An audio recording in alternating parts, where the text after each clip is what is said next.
Once upon a time, in a quiet village on the edge of the snowy mountains, there lived a man named Eldon.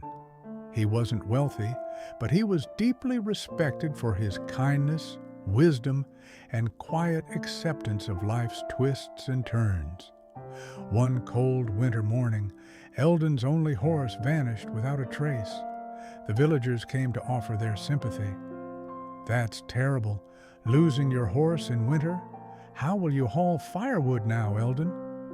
Eldon simply smiled and said, "Good luck or bad luck, who's to say?"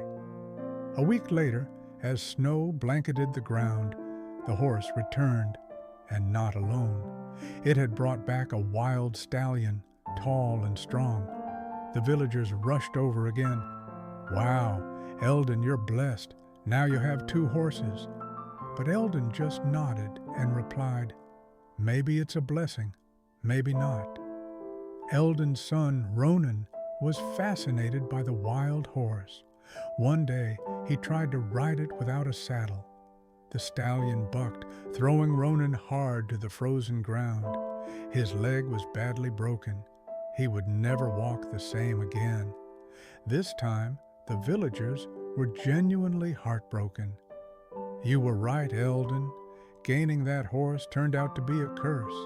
Now your son can't do hard labor anymore." Eldon looked up at the falling snow and said softly, "Misfortune or blessing, only time will tell."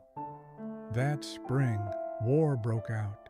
Every young man in the village was drafted into battle, swept away by the chaos of war. Only Ronan, because of his injured leg, stayed home with his father. And at last, the villagers began to understand what Eldon had meant all along. Sometimes what seems like the end is just the beginning in disguise. Keep a calm heart. Let life unfold on its own. Every loss carries the seed of something good. If we're clear-eyed enough to see it,